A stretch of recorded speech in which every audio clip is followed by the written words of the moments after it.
Paz para todos, seja muito bem-vindo aqui ao canal.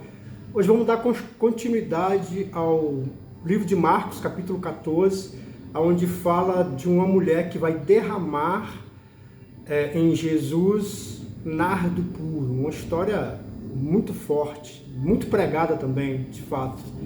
Se encontra no livro de Marcos, capítulo 14, versículo 3, que diz assim: E estando ele em Betânia, assentado à mesa, em casa de Simão leproso, veio uma mulher que trazia um vaso de alabastro com um gueto de nardo puro, de muito preço, e quebrando o vaso, lhe derramou sobre a cabeça. Então, Jesus estava na casa de Simão, o leproso, que não, ele era um ex-leproso, mas pelo fato de ele ter sido curado, ele ficou muito conhecido por causa da lepra que anteriormente ele tinha. Por isso ele ficou conhecido assim, por isso que é tratado assim, na casa de Simão leproso, mas se trata aqui de um ex-leproso. Jesus senta à mesa para poder fazer a refeição. Então imagine a cena aqui, tem uma mesa aqui, ó. Jesus senta na mesa para fazer a refeição.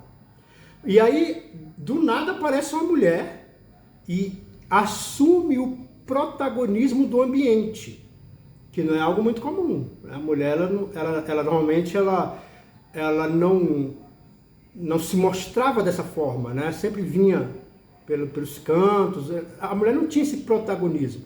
Nós estamos falando de uma época antiga, onde havia muitos preconceitos. Então, era assim que a sociedade funcionava. Dá para você entender mais ou menos quando você pensa no Oriente Médio, com as mulheres que usam burca. Você vê que elas não podem assumir o protagonismo do ambiente. O ambiente que ela está não pode estar destacada, né? Então, aqui também, quando acontece isso, causa uma certa estranheza. Ninguém está habituado com isso.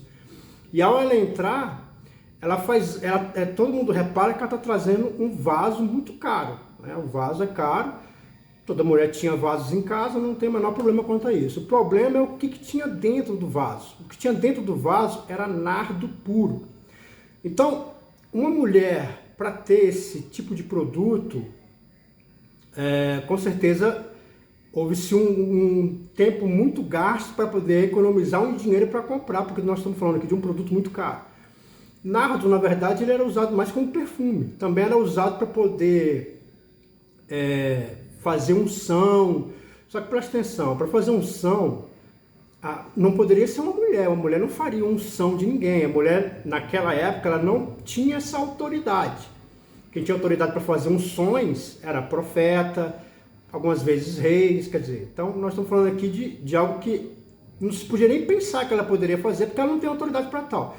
Então, esse nardo, ele serve como um perfume. Então, quando você pega um perfume, você pega um frasquinho de perfume, você...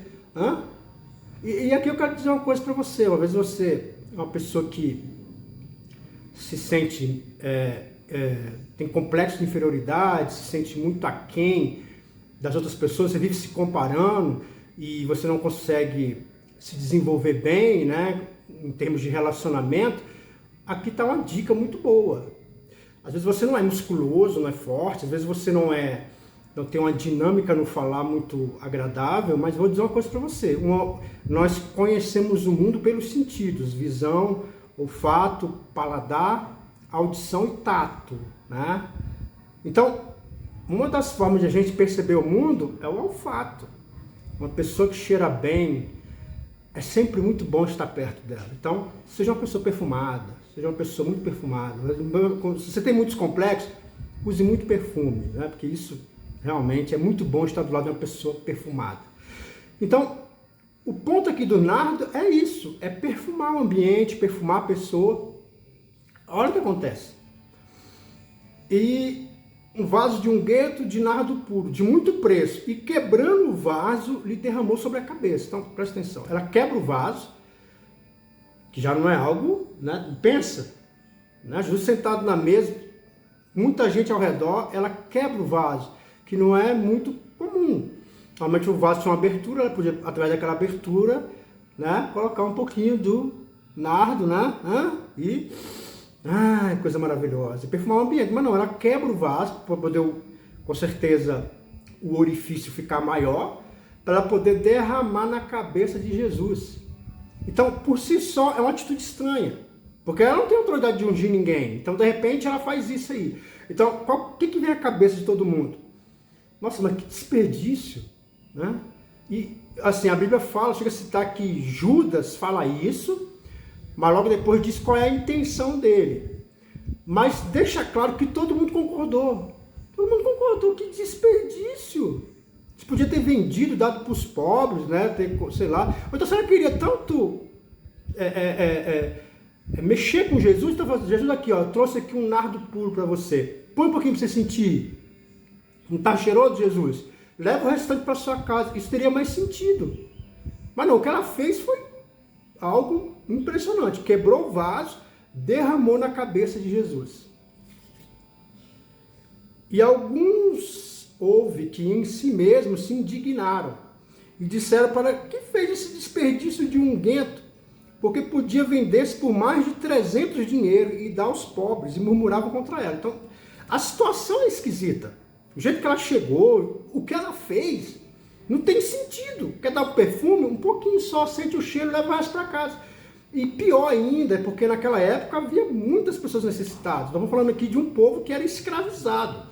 O povo hebreu era escravo do povo romano.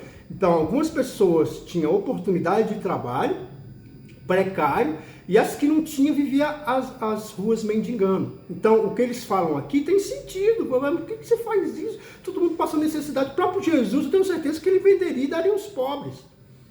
E eles começaram a criticar ela. Talvez, se eu estivesse lá, estaria fazendo essa mesma crítica. Talvez você também estaria fazendo essa mesma crítica. Então, uma das coisas aqui que eu acho preciosa nessa história é que o Espírito Santo é que moveu essa mulher para fazer isso. Às vezes o Espírito Santo nos aponta a direção que para a gente é loucura, não tem sentido, não tem o menor cabimento isso. Às vezes Deus quer muitas vezes te levar para uma outra localidade, mas não tem sentido. Você está aí na tua localidade, tem toda a tua estrutura e de repente Ele quer que você saia daí e vá para outra localidade. Ou então uma situação, ou então um emprego. Não tem sentido eu largar esse emprego aqui ganhando isso tudo. Mas quando o Espírito Santo, ele de fato direciona, ele deixa claro isso para você, ele não deixa claro isso para todo mundo. Ele deixa isso claro para você. Aí você deveria fazer. Você deveria seguir a orientação, igual o Espírito Santo fala com Abraão, queria levar ele para uma outra cidade. Ele estava todo bem estruturado lá com a família, ele estava bem estruturado lá com o pai, com a mãe, e de repente o Espírito Santo disse que vai levar ele para um outro lugar, não diz o que ele vai viver de lá, não diz o que vai acontecer, só diz que ele tem que ir. E ele, pela fé, atendendo o chamado do Espírito Santo, ele faz isso. Eu quero dizer que se o Espírito Santo ele falar com você, ele te orientar, te mostrar, às vezes ninguém vai entender. Assim como ninguém entendeu. E a lógica de não entender, como eu acabei de explicar. Então, mas se é o Espírito Santo que está guiando, vai, porque Deus sabe o que ele está fazendo. E aí ele diz, Jesus, porém, disse, deixai-a, por que a molestais? Ela fez uma boa obra, porque sempre tendes os pobres convosco e podeis fazer-lhe o bem, quando quiseres, mas a mim nem sempre me tendes. Este fez o que podia, antecipou a ungir o meu corpo para a sepultura. Em verdade vos digo que de todas as partes do mundo, onde esse evangelho for pregado, também o que ela fez será contado para a sua memória. Então, Jesus, ele de fato sabia qual que é a intenção dela. O que o Espírito Santo estava fazendo com aquela mulher. Então, depois de explicar a situação que é esquisita, eu vou explicar qual que é o olhar dessa mulher. O que ela viu em Jesus para fazer isso? Ela entendeu que Jesus é o próprio Deus. E ela entendendo que Jesus é o próprio Deus, o que ela podia dar para poder agradar ou adorar Jesus? O que ela podia dar? Qualquer coisa que ela tivesse na casa dela era completamente insuficiente para a própria presença de Deus na vida dela. Então, ela olha para Jesus e fala, eis aí o meu Deus. O que eu tenho para poder... Eu não tenho nada. Nada é comparável. Mas o que eu tenho de melhor, eu vou oferecer. Porque provavelmente o que ela tinha ali, que depois a gente vai entender quem é essa mulher. Essa mulher, na verdade, é a irmã de Lázaro. Né? É a irmã de Lázaro. Então, não era uma mulher de grandes condições. Mas com certeza ela deve ter juntado uma grana, de alguma forma, e comprou esse nardo, e agora ela pega isso, porque isso, diante de Deus, não tem o menor valor. E ela pega e ela fala assim, eu poderia ir lá perfumar Jesus e dar de presente, mas não é suficiente. Eu estou falando de um Deus que está na minha casa. Então eu dou tudo para ele. Tudo que é de mais precioso para mim eu entrego na mão desse Deus. Ela pega e derrama o nardo puro. E não, eu não estou falando aqui que você tem que pegar a sua melhor oferta, dar para a igreja, para Deus abrir as portas para você. Não é isso que eu estou falando. Mas eu estou falando que quando você entende a quem você está servindo, quando você olha para Jesus e entende quem é Ele na sua vida. Então eu não vou dizer aqui para você pegar aquilo que é de mais valioso, a sua casa, o seu carro, você vender e dar de oferta. Não. Mas se de fato Jesus é tão valioso assim para você, aquilo que você mais ama você tem que entregar para Ele. Às vezes o que você mais ama é ter uma vida promíscua, sexual. E você fala assim, e você sabe que isso não agrada a Deus. O que você vai fazer? Você vai entregar isso para Deus. Isso que para você é tão precioso. Sabe, a Bíblia fala que você deve amar a Deus sobre todas as coisas. Amar mais do que seu filho, mais do que sua filha. Amar mais do que tudo na tua vida. Então, e quando você se envolve com Cristo, Ele vai te fazer exigências. Né? Não vai fazer exigências. As exigências são buscar santidade, andar em santidade com Deus, mas para andar em santidade com Deus você tem que negar a sua concupiscência, você tem que negar os teus desejos, você tem que negar aquilo que tanto te preza, que te faz se mover, que te faz gastar todo o teu dinheiro. Tem pessoas que gastam o dinheiro todo para poder ter satisfação sexual, tem pessoas que gastam o dinheiro todo para ter domínio sobre as pessoas, para poder adquirir bens, para que esses bens falem mais alto do que ela, porque esses bens vão ter mais valor do que ela. Então, o que te faz gastar o dinheiro? Eu estou falando que você deve entregar isso para Deus. Se você realmente entende quem é Deus, é o Deus Todo-Poderoso que está na tua vida, você deveria entregar tudo isso para Deus.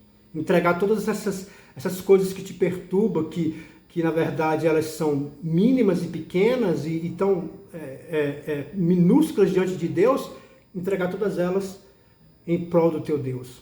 Que é isso que Deus quer. Deus quer santidade. Quem tem o Espírito Santo, ele vai andar em santidade. Agora, escute bem. É óbvio que essa santidade não vem de você. Não é você que vai conseguir ser santo. Mas você tem que ter pelo menos um olhar para isso. De Deus, ele vale esse meu esforço. Agora, é claro que isso não vem de você. O teu esforço aqui, que eu quero dizer, é de clamar a Jesus. Pedir a Deus, ó Deus, eu preciso vencer, como vou dar o exemplo da minha sexualidade, eu preciso vencer minha sexualidade, e eu preciso que você me ajude, que você me dê força para me fazer isso. A força vem de Deus, quem te santifica é o próprio Deus, pela força, pela graça e misericórdia dele, não é pelas suas próprias forças. Mas o ponto aqui é você estar disposto a fazer isso, porque tem pessoas que querem servir a Deus, mas desde que você não se meta na minha vida, Deus. Eu vou viver na minha vida do jeito que eu quero, do jeito que eu gosto. Eu vou lá na igreja lá aos domingos, às quarta-feiras, vou visitar a igreja, vou louvar, adorar a Deus, mas não se meta na minha vida. Aquilo que eu prezo, que eu amo, deixa eu fazer minhas coisas. Então, esse é o ponto aqui.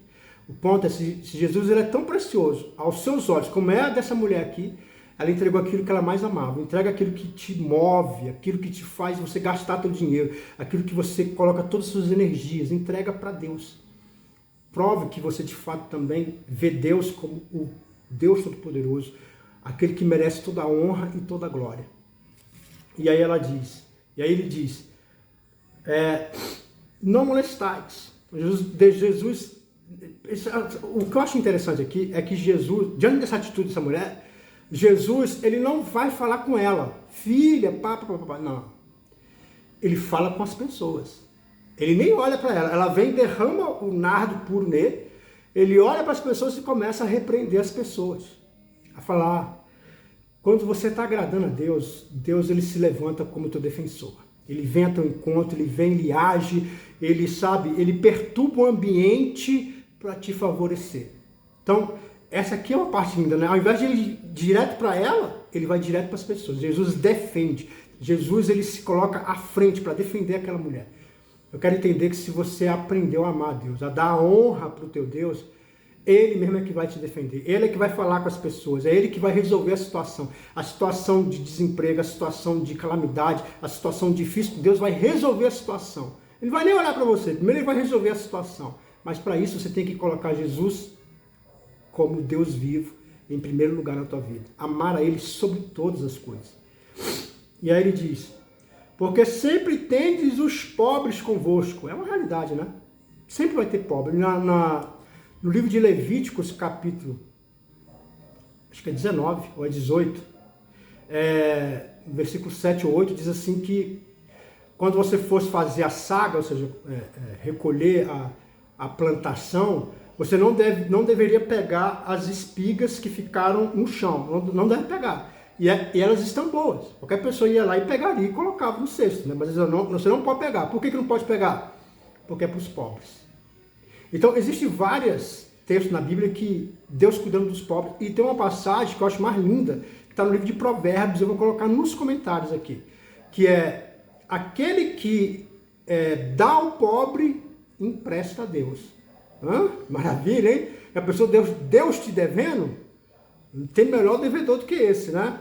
Então, o que ele está dizendo aqui é que você vai ser sempre pessoas pobres. E toda vez que for possível, ajude. Eu não estou falando para você não fazer aquilo que não é possível. Deus te deu uma família e a primeira coisa que você tem que zelar é da tua família. Aquele que nega a família negou a fé. Então, antes de você querer ajudar qualquer pessoa, primeiro ajude a sua família. Ame, zele, e aí sim, se Deus achou graça de te dar suficiente para sobrar, aí você ajuda os pobres. E você sempre vai poder ajudar os pobres. E eu digo que sempre que for possível, ajude os pobres. E aí ele fala, em verdade vos digo que todas as partes do mundo onde esse evangelho foi pregado, também o que ela fez será contado para a sua memória. Então, de fato aqui, ela se tornou uma mulher inesquecível. Por que ela se tornou inesquecível no céu? Porque ela amava a Deus. Você quer se tornar uma pessoa inesquecível para Deus? Ame a Deus de todo o teu coração, todo o teu entendimento, sabe? Entenda que tudo da tua vida vem dele. A força para vencer o seu pecado vem de Deus, não vem de você. Clame a ele, busque a ele. Tudo vem de Deus. E tem um outro versículo que eu acho importante, esta fez o que podia, antecipou-se a ungir o meu corpo para a sepultura. Você vê que essa atitude que ela fez, Jesus também fez uma leitura espiritual. E fez uma leitura espiritual, falou, ela também está ungindo o meu corpo para a minha morte. E ninguém pensou nisso, aposto que nem ela pensou nisso, mas o Espírito Santo estava usando aquela situação para fazer essa coisa memorável que é um embalsamento do corpo de Cristo, um corpo santo. Tem coisas que o Espírito Santo vai te levar a fazer que não tem muita lógica, não tem entendimento, né? Mas só que tudo tem um segredo espiritual, tudo tem um porquê. Mas presta atenção, não é para você faz isso quando Deus te dá certezas, te dá paz, você tem certezas dessas coisas.